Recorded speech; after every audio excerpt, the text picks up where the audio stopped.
할렐루야. 아멘. 오늘은 하나님께서 우리에게 허락하신 겟세마네에서 기도하신 우리 예수님의 그 기도의 자리를 말씀을 통해서 만나보는 시간을 갖도록 하겠습니다. 우리가 계속 마가복음 말씀을 듣고 있습니다. 마가복음은 특별히 마가가 기록하면서 그가 가장 먼저 사용한 특별한 단어가 있습니다. 바로 복음입니다.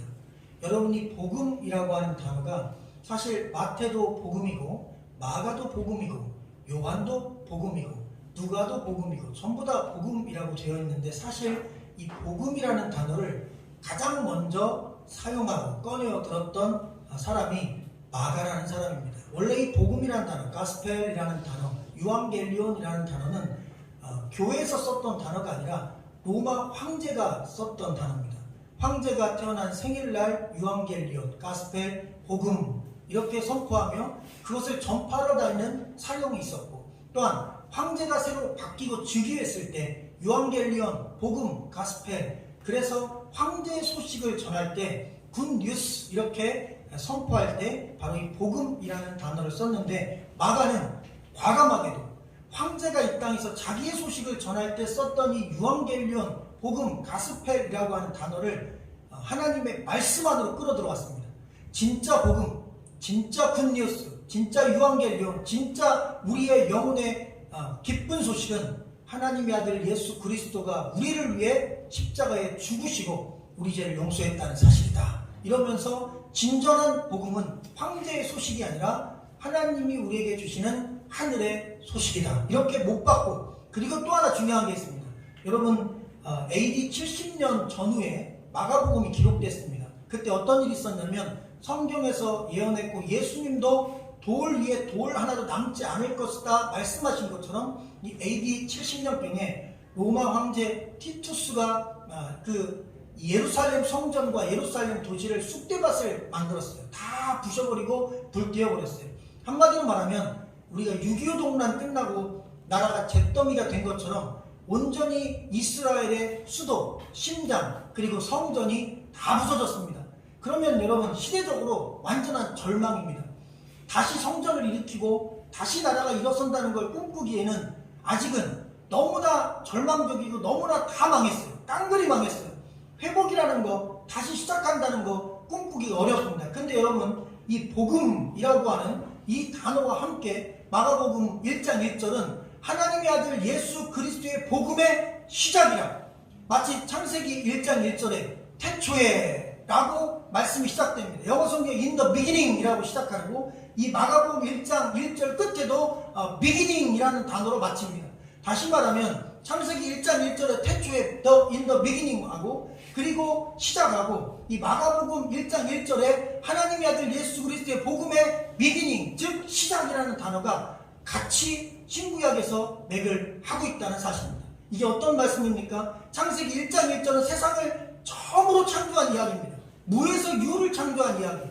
1장 2절은 있는 하나님이 창조한 세계의 질서를 부여한 이야기가 2절 이후에 기록되어 있습니다.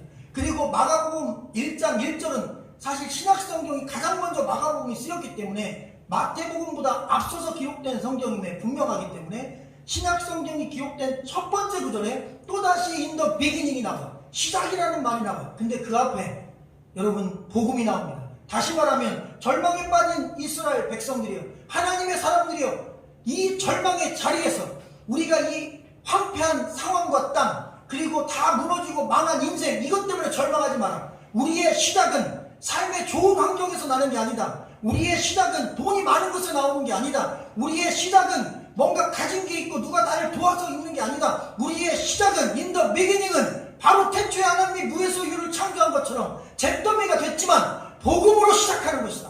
할렐루야. 그러니 일어나라. 희망을 가져라. 예수 그리스도 하나님의 아들 그 복음으로 우리 다시 일어나자. 눈에 보이는 성전은 무너졌지만 하나님의 아들 예수 그리스도의 말씀이신 성전은 인간의 그 어떤 칼날도 그 어떤 무기도 흠집조차 낼 수 없는 것이다. 그 예수 그리스도의 영적 성전은 건재하다. 이렇게 선포했습니다. 여러분, 그렇게 살아있는 메시지가 복음으로 다시 시작하자는 말씀이 바로 이 마가복음의 핵심 메시지인 것입니다. 그 중에서도 아주 백미가 바로 오늘 우리가 읽은 이 겟세마네 동산에서 주님께서 드렸던 기도의 모습입니다. 예수님은 십자가에서 못 박혀 죽으시기 전날 저녁, 죽으시기 직전에 마지막 이 겟세마네라고 하는 동산에 올라가 처절한 기도를 합니다. 오죽하면 눈에서, 몸에서, 땅구멍에서 피가 나왔다. 그게 의학적으로도 그럴 수 있답니다. 사람이 지독한 스트레스나 아니면 몸이 지독하게 어떤 고통을 겪으면 이 땅구멍에서 피가 날 수 있고 눈에서도 피눈물이 난다는 말이 실제로 의학적으로 피눈물이 날 수 있다고 합니다. 예수님이 그날 피눈물을 흘리셨습니다. 피땀을 흘리셨습니다. 그리고 온몸에 있는 피와 땀을 짜내셨습니다. 놀랍게도 이 겟세마네라고 하는 단어는 get라는 단어와 쉐마네라는 단어가 합쳐져서 get는 짜내다, 흡착하다, 즙을 짜다, 기름을 짜다. 쉐마네, 그것은 바로 이 즙을 짠 기름을 의미하는 단어입니다. 이걸 섞었으니까 기름을 짜내다는 뜻입니다. 그러니까 겟세마네라는 단어를 연결하면 기름 짜는 곳이라는 뜻입니다. 이곳에서 실제로 올리브 기름을 짰답니다. 그리고 그 올리브 기름을 사람들이 사용했답니다. 그렇게 올리브 기름을 짜내는 장소였고, 그런 장소에서 예수님은 기도하며 마치 올리브가 부서지고 그것이 깨지고 그것이 사라지면서 형체가 무너지면서 그곳에 있는 즙이 나오는 것처럼 예수 그리스도의 육체가 무너지고 그 안에 있는 생명을 살리는 새로운 올리브, 새로운 기름, 새로운 영적인 피, 그분의 보혈이 거기서 쏟아져 나오듯이 그분은 무릎으로 그리고 기도로 그 피땀을 거기에 쏟으셨음을 오늘 이 겟세마네는 그 명칭으로도 우리에게 은혜를 주고 있습니다. 예수께서 마치 기름틀에서 기름을 짜내듯이 기도했던 그 자리, 우리 본문을 만나볼 텐데 33절, 34절 여러분의 음성으로 한번 읽어주시면 고맙겠습니다. 시작.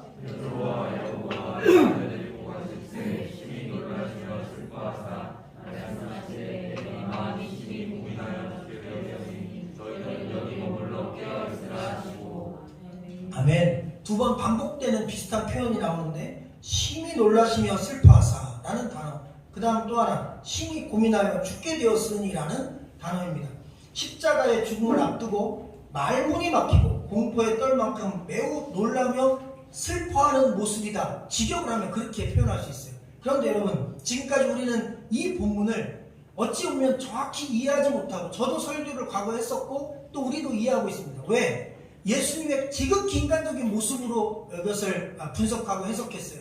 예수님이 인간적인 모습, 인간 예수로서 십자가에 대한 두려움, 십자가에 대한 공포, 죽음에 대한 그 두려움이 커서 인간과 같이 인간처럼 그 고통에 치를 떨고 그 고통 때문에 슬퍼하셨다. 그런데 이 말씀을 깊이 묵상하고 또 그때 순교했던 순교자들의 당당한 모습을 생각해보면 하나님의 아들 예수께서 그 제자들도 죽음 두려워하지 않고 죽었는데, 여러분 베드로가 십자가에 못 박힐 때 예수님을 부인했던 그 베드로가 성령 충만해서 오히려 자기를 못 박는 자들에게 나를 거꾸로 못 박아달라라고 했다고 기독교 역사가들은 기록을 남깁니다. 그 십자가에 거꾸로 예수님처럼 똑바로 못 박히기에 부끄럽다, 나 예수 부인했다, 그러니 거꾸로 못 박아달라, 거꾸로 못 박혀 죽습니다. 십자가를 피하거나 도망가거나 그 전날 밤에 눈물을 흘며 십자가를 지지 않겠다고 버티거나 기도했다는 구절이 없어요. 그냥 당당히 죽었습니다.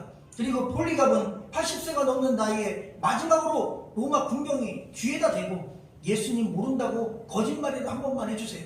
내가 우리 할아버지 같아서 도저히 이 불을 붙이지 못하겠습니다. 화형당하기 직전에. 근데 폴리갑이 남긴 말, 내가 살아온 80여 년의 세월을 내 삶 속에서 나를 위해 나를 구원하신 우리 주님이 단 한 번도 나를 모른다고 부인한 사실이 없는데 내가 어찌 살기 위해 그분을 모른다고 말하고 내 목숨을 연명할 수 있겠는가?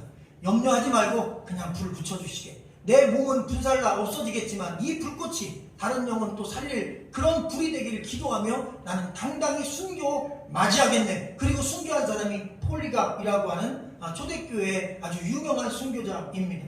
그 외에도 바울도 마찬가지, 얼마나 많은 순교자들이 죽음을 두려워하지 않고 순교했어요. 만약 예수가 하나님의 아들이신 그분이 인간적인 죽음에 대한 공포 때문에 두려워서 겟세마네를 갔다면, 거기서 피땀 흘려 기도한 것이 죽음의 공포 때문이었다면 우리가 믿을 대상이 못 되는 것입니다. 우리 왜 인간도 신념에 따라 죽음을 불사하는 경우가 많아요. 특수부대가 목숨 걸고 가미가제 특공대들이 우리의 비록 적이지만 목숨 걸고 폭탄 수백 킬로를 싣고 가서 나라를 위해서 장렬히 그냥 막 점프하고 부딪히고 죽어갑니다. 그들이 죽음에 대한 공포가 물론 좀 있었겠지만 그들에게 전날 밤 겟세마네는 없었을 것입니다. 하물며 하나님의 아들이 인류 구원을 한다는 분이 어찌 그 죽음이 무서워서 겟세마네에 올라 그렇게 기름자리듯 피땀 흘려 이 십자가가 지나가게 해달라, 이 잔이 지나가게 해달라, 이 고난이 없어지게 해달라 기도했겠는가? 전 이렇게 한번 생각하며 묵상해봤습니다. 자, 36절 7절을 또 한번 읽어보겠습니다. 여러분의 음성으로 시작. 이제 하나님과 아버지여 아버지께는 모든 것이 가능하오니 이 자네를 옮기시옵소서. 그러나 나의 원대로 마시옵고 아버지의 원대로 마시옵소서 하시고 돌아오사 제자들이 가는 것을 보시고 그들에게 말씀하시되 시몬아 자네야 내가 한 시간도 깨어있을 수 없느냐. 아멘. 이 본문을 정점으로 사실 앞에 우리가 예측했고 그동안 들었던 말씀처럼 예수님은 진심으로 이 밤에 인간처럼 두려워 떨었다는 확신을 갖게 합니다. 옛날 성경에는 아버지요라고 해서 아버지라는 단어는 한글로 썼고 아바라는 단어는 원어에서 나온 단어를 그냥 써버렸는데 이것을 개역개정이 되면서 아바가 아빠기 때문에 아빠, 아버지 이렇게 두 단어를 붙여버렸어요. 다시 말하면 아빠라는 표현은 어린 아기가 아빠를 부를 때 아빠라고 하고 나이가 들고 성숙하면 아빠를 아버지라 부릅니다. 그런데 예수님께서 하나님 앞에 기도할 때 아빠 그렇게 기도했다는 거예요. 그 얘기는 무엇입니까? 마치 어린아이가 아빠 저 주사 안 맞을래요, 아빠 저 좀 살려주세요, 아빠 저 좀 도와주세요. 마치 어린아이가 너무나 큰 두려움 앞에서, 너무나 큰 공포 앞에서 어린아이가 아빠에게 떼를 쓰고 도와달라고 애걸복걸 하듯이 어린아이처럼 그렇게 울부짖었다. 우리가 내용만 보면 그럴 수 있습니다. 근데 실제로 예수님 그렇게 기도하셨어요. 맞습니다. 예수님이 그렇게 애걸복걸 하셨어요. 심지어 어린아이처럼 아빠 도와주세요, 이 잔이 지나가게 해주세요, 할 수 있으면 이것이 없게 해주세요, 내가 십자가 통과 안 하게 해주세요, 죽지 않게 해주세요 라고 기도했어요. 근데 그게 죽음 때문이 아닙니다. 두려움 때문이 아닙니다. 무서워서가 아닙니다. 십자가 그거 피하고 싶어서가 아닙니다. 이유는 좀 더 깊은 곳에 있었습니다. 여러분, 십자가는 육체가 겪는 고통입니다. 예수님은 육체가 겪는 고통은 이미 각오하고 오신 거예요. 이 땅에 하나님이 인간으로 오실 때 그 자체가 고통입니다. 여러분, 인간이 개미 되는 거 그 자체가 고통인 것입니다. 여러분, 전능하신 분이 전능하지 않은 인간의 몸 안에 들어오는 것 자체가 고통인 것입니다. 여러분, 이렇게 큰 분이 요만한 작은 곳에 들어가는 게 얼마나 답답하고 힘들었겠어요. 각오하고 오신 겁니다. 십자가가 두려워서가 아닌 것입니다. 진짜 두려운 것은 다른 곳에 있습니다. 잘 말씀 묵상해 보니까 여러분, 예수님이 인간이고 하나님이십니다. 하나님이시고 인간입니다. 그런데 여러분, 예수님이 하나님이시고 인간인 이상 예수님은 절대로 죽을 수가 없습니다. 왜? 여러분, 인간은 죽을 수 있어요. 근데 하나님 죽을 수 있어요? 못 죽어요.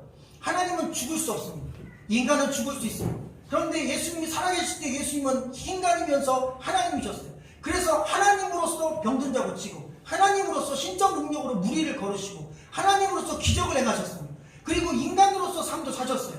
그런데 신과 인간이 하나가 된 형태이기 때문에 어떤 경우에도 예수님을 그 어떤 무기로도 예수님을 죽일 수가 없어요. 예수님 십자가에 못 박혀도 예수님 죽지 않습니다. 예수님은 영생 불사하시는 하나님이고 인간인 분으로 오셨어요.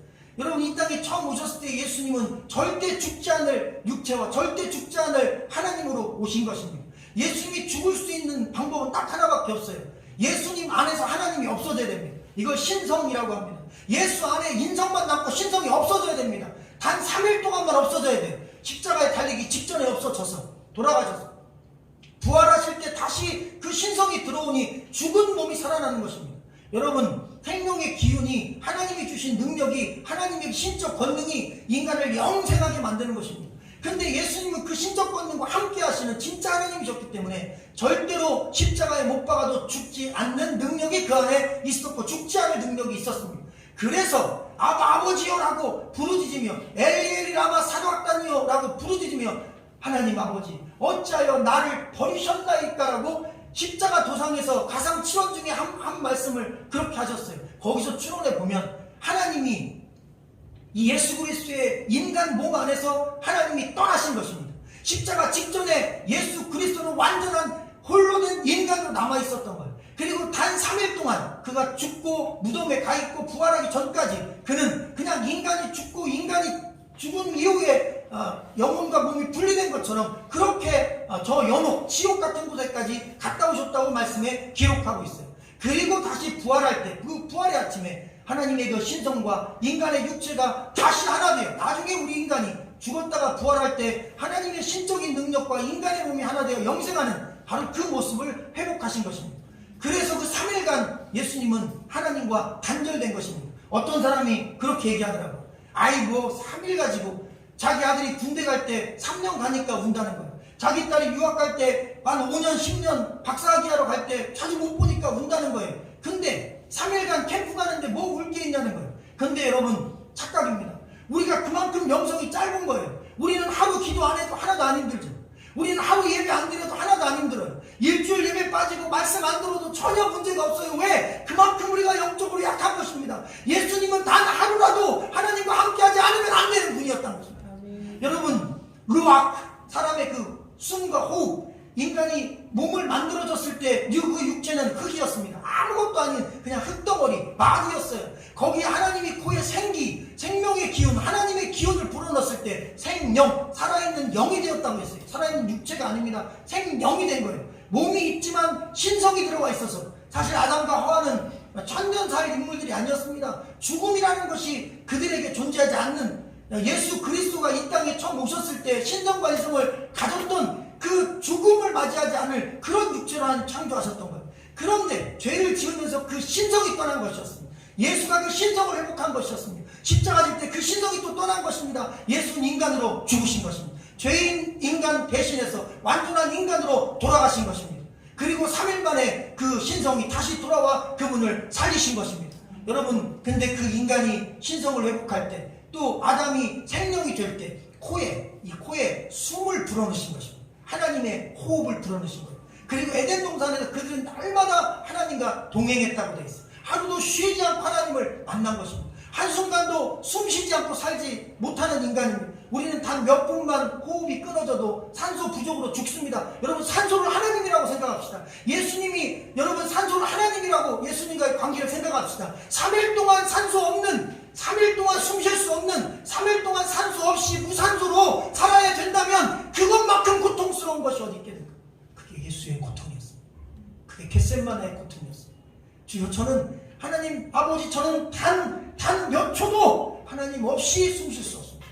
하나님, 전 단 몇 분도 하나님과 함께하지 않고는 존재할 수 없습니다. 하나님과 나는 하나이기에, 하나님과 내가 분리되는 것은 단 하루도, 단 3일도 저에게는 상상할 수 없는 일입니다. 영적 깊이가 우리 인간과 다른 것입니다. 사실 그 예수님의 그 기도가 맞습니다. 우리 인간은 하나님 없이 못 삽니다. 바보들입니다. 마치 내가 재산 많고 가진 게 많으면 그게 내 능력이 힘이고 그래서 천년만년 살 것 같지만 하나님이 태양빛 거두면 당장 죽습니다. 하나님이 태양을 한 몇만 킬로만 땡겨도 다 죽습니다. 하나님이 몇 달만 비를 끊으면 다 죽습니다. 하나님이 이 땅의 산소를 다 없애버리면, 대기권 파괴시키면 다 죽습니다. 하나님이 손끝 하나만 튕겨도 인간의 생명은 그걸로 끝입니다. 사실 하나님 없이 인간 없습니다. 그분 없이 우리 아무것도 아니면 쓰레기입니다. 그냥 먼지, 더스트. 우리는 먼지 조각에 불과합니다. 그래서 인간은 먼지인 것입니다. 흙인 것입니다. 그래서 흙이고 먼지고 사물이고 아무것도 아닌 우리 그 물질인 우리가 하나님의 기운, 하나님의 호흡을 받아 생명, 하나님의 기운이 들어간 영원한 생명체가 되는 것. 신앙생활은 그 하나님을, 여러분, 내가 그 하나님과의 관계를 유지하지 않고는 살 수 없다. 그거 깨닫는 게 예수 믿는 겁니다. 내가 하나님 없이 못 산다. 그게 깨달아졌으면 그게 신앙인인 것입니다. 교회 다니는 거 그거 아닙니다. 교회 몇 번 오고 가는 거, 헌금 좀 하는 거 그거 아닙니다. 하나님 없이 못 산다. 나 하나님밖에 없다. 하나님 없이는 나 안 된다. 그래서 누가 교회를 욕하든, 누가 예배를 비판하든, 누가 기도하지 말라고 하든, 누가 예수 믿으면 죽인다고 하든, 그 어떤 위협, 어떤 핍박, 여러분 그 어떤 공포 속에서도 여러분 흔들림 없이 난 하나님 없으면 안 된다. 난 하나님밖에 없다. 나에게 하나님은 산소다. 그렇게 고백하는 것, 그게 신앙인 것입니다. 우리 예수님이 그 고백을 하신 것입니다. 철저하게 인간이 되어 하나님 없이 존재하는 3일이 예수님은 피가 나도록 고통스러운 시간이었습니다. 하나님 할 수 있으면 이 쓴 잔을 내게서 옮겨주소서. 육체가 고통받는 거 아무것도 아닙니다. 십자가에 못 박히는 거, 내 제자들도 다 못 박혀 앞으로 죽을 미래를 바라보는 분이잖아요. 바울은 목베임을 받아 죽고, 세례요한도 목 잘려 죽고, 그리고 마띠아, 그리고 수많은 예수님의 그 제자들이 다 화살에 맞아 죽고, 목 베어 죽고, 거꾸로 매달려 죽고, 화형당해 죽고, 어느 누구도 죽음의 공포가 무서워서 떤 사람이 없어요. 왜? 그들의 믿음이 죽음의 공포를 넘어섰기 때문입니다. 보통 수준의 신앙이 아니었기 때문입니다. 그런데 예수님이, 그 위대하신 예수님이, 그 모든 순교자가 오직 믿음의 표대로 삼는 예수님이 그분 입장에서 그깟 십자가에 못세게 박히는 고통 때문에 겟세마네에서 피 흘려 기도하셨다? 아닌 것입니다. 주님과의 관계가 끊어지지 않기를. 비록 내가 3일간 주님과의 관계가 끊어질지라도 그게 하나님의 꼭 그 뜻이라면 그 3일 후에 우리 하나님과 같이 할 수 있기를. 그리고 이 끊어지는 고통을 못 느끼는 영적으로 무감각한 이 땅의 이 불쌍한, 이미 영혼이 죽어서 하나님 없이도 잘 먹고 잘 살고 있는, 그리고 잘 먹고 잘 사는 걸로 착각하고 있다가 결국 죽을 때 지옥 가는 그 영혼들을 향하여, 그 영혼들이 이 예수 그리스도의 그 3일간의 처절한 하나님과의 관계가 단절된 진짜 영적인 죽음의 고통을 통하여, 부활의 소망을 통하여 그들이 구원받기를 주님이 그토록 애타게 바라고 소망하며 기도하셨던 것입니다. 여러분, 예수님의 제자들은 예수님이 기도하는 동안 다 자고 있었습니다. 그리고 그들은 너무 피곤했다고 나와 있어요. 또 다른 성경, 다른 복음서에 보면 그들이 슬픔에 빠졌다고 나와 있어요. 근데 사람이 말이죠, 슬픔에 빠졌다, 피곤했다라고 하는 단어에서 무엇을 발견할 수 있냐면 절망했다는 것입니다. 예수님이 내가 십자가에 죽을 거다, 내가 눈으로 보고 믿고 따랐던 예수 그리스도, 나의 주인 되시고 나의 희망이 되시고 내 미래가 되고 꿈이 되는 분이 죽었다. 그러면 절망이죠. 내가 투자했는데 그 땅이 예를 들면 강제 수용됐다. 절망이죠. 내가 이 사람만 보고 살았는데 그 사람이 죽었다. 절망입니다. 사실 제자들은 지극히 그런 절망에 빠져 있었어요. 근데 문제가 있습니다. 그 피곤함 속에, 그 절망감 속에, 그 슬픔 속에 마귀는 틈을 탑니다. 담대함 속에, 그리고 간절함 속에, 그리고 강함 속에, 하나님 없이 못 산다는 신앙 고백 속에 마귀는 틈타지 못합니다. 절망 속에, 실망 속에, 슬픔 속에, 부정적인 생각 속에 마귀는 틈탑니다. 지금 이 겟세마네에서 예수 그리스도는 간절하고 절박하게 기도로 그 모든 마귀의 위협을, 그리고 하나님과의 단절된 그 3일간의 그 엄청난 영적인 냉한, 아주 추운 그런 겨울, 그 차가운 시기를 기도로 준비했지만 제자들은 이미 져서 그들은 슬픔 속에서, 마귀가 주는지도 모르고 피곤함 속에서, 좌절함 속에서, 무기력함 속에서 그들은 그냥 누워 있었던 것입니다. 그래서 우리는 이런 마귀의 세력에 맞서야 합니다. 여러분, 믿음과 신앙은 그래서 항상 마귀와 팽팽한 긴장감이 감돌고 있다는 사실을 기억하십시오. 오늘 메시지가 38절에 있습니다. 여기 같이 읽어볼까요? 시작. 시험에 들지 않게 깨어있어 기도하라. 마음에는 원이로 되 육신이 약하도다 하시고. 아멘. 시험에 든다는 것입니다. 예수님도 십자가 앞에서 하나님과 단절된 그 3일간의 홀로 서는 시간 위하여 기도로 철저히 준비했습니다. 여러분이 겟세마네에 숨겨진 이야기가 있습니다. 이 겟세마네에서 올리브유를 짤 때 올리브유 착즙을 한 번에 한 게 아니라 3번 했답니다. 첫 번째 올리브유를 짭니다. 그러면 그 첫 번째 나온 올리브유가 가장 비싼 올리브유인데 이 기름은 사람이 직접 떠서 먹는 거예요. 우리도 여러분 참기름, 들기름 이런 거 정말 잘 짠 거는 직접 한 숟갈씩 떠 먹어도 참 좋습니다. 건강에도 도움이 된다는 거예요. 그 1급 최고급 기름이 첫 번째 짠 거예요. 그럼 두 번째 짠 건 어떤 거냐? 두 번째 짠 건 음식 요리용으로 쓴답니다.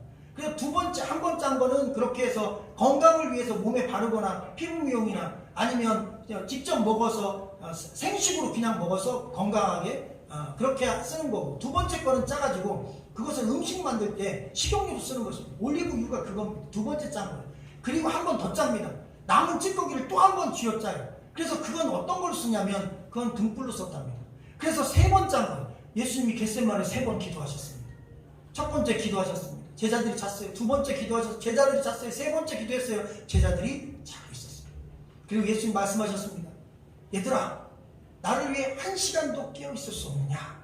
사람들은, 또 여러 분들은 이 말씀을 가지고 책망했다 생각하는데 아닙니다. 말씀의 본뜻을 자세히 살피면 너희가 마음은 원이로 돼 육신이 약하도다. 본문에는 이 마음이 아니라 푸뉴마, 영으로 되어 있습니다. 너희가 영적으로는 준비가 됐는데 육신이 약하구나. 다시 말하면 영적으로는 잘 준비가 됐어요. 예수님 때문에 훈련이 됐어. 근데 육체를 타고 마귀가 들어온 겁니다. 피곤을 타고 마귀가 들어온 거예요. 교회요? 피곤해서 못 옵니다. 교회요? 기분 나빠서 못 와요. 감정 타고 마귀가 들어와요. 교회 왜 교회를 떠납니까? 누구랑 감정상에서 떠나는 겁니다. 여러분 가만히 보면 마귀는 그런 육체에 관련된 어떤 걸 통해서 우리로 하여금 영적인 준비가 됐음에도 하나님 말씀 못 듣게, 믿음생활 못하게, 교회 못 나가게, 그리고 두려움을 통해, 공포를 통해 그렇게 우리의 영적인 길을 막는 것입니다. 십자가 예수 그리스도를 향해 나가는 길을 막는 것입니다. 예수님 기도로 정면 돌파했고 제자들은 거기에 넘어갔습니다. 그래서 예수님이 보시고 책망한 게 아니라 불쌍히 여기사 격려하신 것입니다. 그리고 말씀하셨어요. 이제 됐다는 거예요. 피니시, 끝났다는 거예요. 너희는 기도 못해, 넌 연약해서 육체적으로 졌지만 괜찮다는 거예요. 내가 이겼다는 거죠. 기독교는 그래서 참 위대한 종교입니다. 다른 타 종교는 내가 수양해서 뭐가 되는 거예요. 내가 수양해서 뭐가 되는 겁니다. 내가 뭔가 뭐 득도를 하거나 해탈을 하거나 이래야 되는 거예요. 그런데 기독교는 아닙니다. 그렇게 이루신 분, 그렇게 완성을 이루신 분, 그렇게 기적을 이루시고 부활을 이루시고 영생을 이루시고 죄사함을 이루신 분, 그분을 우리는 믿기만 하는 거예요. 할렐루야. 남들이 욕하죠. 믿기만 하면 되냐? 믿기만 하면 됩니다. 여러분 예수만 믿으면 됩니다. 그 예수 그리스도 외에 답이 없습니다. 예수가 답입니다. 예수가 길입니다. 예수가 구원입니다. 예수가 생명입니다. 예수가 내 영생인 것입니다. 나는 연약해요. 괜찮아요. 예수가 강하십니다. 나는 죄가 있어요. 괜찮아요. 예수가 나를 용서해 주셨어요. 나는 무잘것 없어요. 괜찮아요. 예수가 전능하신 하나님입니다. 그분만 바라보라는 것입니다. 그분만 의지하라는 것입니다. 신앙생활이 깊어질수록 한 가지 깊은 깨달음을 갖습니다. 예수밖에 없구나. 하나님밖에 없다. 여러분 그것이 신앙의 깊이인 것을 여러분 믿으시기를 주의 이름으로 축원합니다. 마지막 구절 41 읽고 기도하겠습니다. 시작. 세 번째 요사 그들에게 이르시되 이제는 잡으시라. 그만 되었다. 때가 왔도다. 보라 인자가 주인의 손에 팔리느니라. 일어나라 함께 가자. 보라 나를 보낸 자가 가까이 왔느니라. 야곱의 아들 요셉이 형들에게 노예로 팔립니다. 그 형들이 팔아버렸어요. 그래서 노예로 끌려갑니다. 그런데 참 신기하죠. 형들은 나쁜 마음으로 동생을 팔았고 하나님은 그 나쁜 일을 합력하여 선 이루어 팔려간 동생이 굶어 죽을 위기에 있는 형을 살립니다. 형의 가정을 살립니다. 내 원수들인데 사실은 형제지만 원수인데 그 원수를 다 살려요. 그래서 기독교에 있어서 가장 중요한 핵심적인 메시지요. 그리고 인생의 반전은 모든 것이 합력하여 선을 이룹니다. 내 삶의 부정적인 거 부정적으로 보면 부정적인 건데 모든 것을 합력하여 선을 이루게 하시는 하나님의 섭리 안에서 보면 그것 때문에 내가 무언가 새로운 도약을 하거나 그것 때문에 내가 누군가를 살리는 도구가 됩니다. 그래서 우리 그리스도인들에게 부정은 부정이 아니요, 그리스도인들에게 불행은 불행이 아니요, 그리스도인들에게 당하는 모든 고난은 고난이 아니라 하나님의 뜻임을 깨닫기를 주의 이름으로 축원합니다. 그렇게 내 삶을 하나님의 뜻 안에서 해석할 수 있을 때 나는 하나님 없이 내 삶을 해석할 수도 하나님 없이 내 인생의 걸음을 단 1분 1초도 옮겨놓을 수 없다는 것을 느낄 때 우리 영이 살아있다고 하는 것입니다.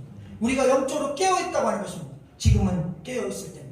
이 깨어있으라는 말씀도 3번 기도하셨듯이 즙을 3번 이 기름즙을 3번 짰듯이 깨어있으라도 오늘 본문 짧은 구절 안에 3번 있습니다. 3은 완전수입니다.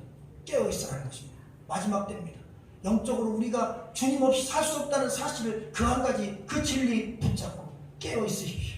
그리고 우리의 영적인 겟세마네를 찾아 기도하십시오. 그게 집이 됐든 다락이 됐든 베란다가 됐든 차 타고 운전할 때가 됐든 아니면 매일 시간을 정해서 교회에 나와서 기도하든. 저도 처음에 사실 학교에서 있을 때도 그랬지만 평생을 사실 열심히 기도했던 기도의 사람입니다. 대학교에 있으면서도 꼭 새벽 기도 했고 그리고 12시 밥 먹기 전에 1시간 예배하고 기도했고 그 4년간 그랬죠. 그리고 저녁에 반드시 11시에 기숙사 정모가 끝나면 11시, 12시 사이에 산에 올라가서 우리 산기도 동지들하고 꼭 새벽 2시까지, 1시까지 부르짖어 기도해서 사실 경찰도 여러 번 출동했습니다. 산쪽에서 미친 사람들의 미친 소리가 난다고 막 방언을 하니까 막 아랫동네 분들이 그게 귀신의 소리가 들리는 거예요. 샤라샤라샤라 이러니까. 그래서 경찰한테 숱하게 이게 중지를 당하고 제재도 당하고 그랬었어요. 여러분 그렇게 기도를 정해놓고 했었는데 개척하고 나서 또 생각이 또 바뀌었고 상황이 바뀌었습니다. 풀이로 하자, 무시로 하자. 그래서 우리 교회는 아침 6시부터 저녁 9시까지 우리 교회에 와서 본인이 정한 시간에서 마음껏 기도하시면 됩니다. 너무 늦은 시간은 또 시골이 동네다 보니까 어렵고 너무 이른 시간도 사실 여기가 조용한 동네니까 어렵지만 오전 6시 이후부터 한 8, 9시 요정 초저녁까지는 교회 안에서 기도하는데 무슨 문제가 있습니까? 그래서 자율기도 그래서 집사님들이 또 시간 맞춰 오시고 저도 나름 시간 맞춰 제가 그 시간 피해서 기도하고 그렇게 하나님과 내가 만날 수 있는 영적인 겟셋마네가 있다면 여러분 습관적으로 기도할 수 있는 곳이 있다면 교회면 좋고 만약 여러 가지 여건이나 또 우리는 전원교회니까 집이 멀면 여러분이 또 운전하면서 하셔도 되고 또 집에서 하셔도 되고 어디서든지 장소 구애받지 말고 여러분의 영적인 겟셋마네로 여러분의 고난과 여러분의 위기를 믿음으로 돌파하시고 승리하시라는 하나님의 말씀이었습니다. 기도하겠습니다.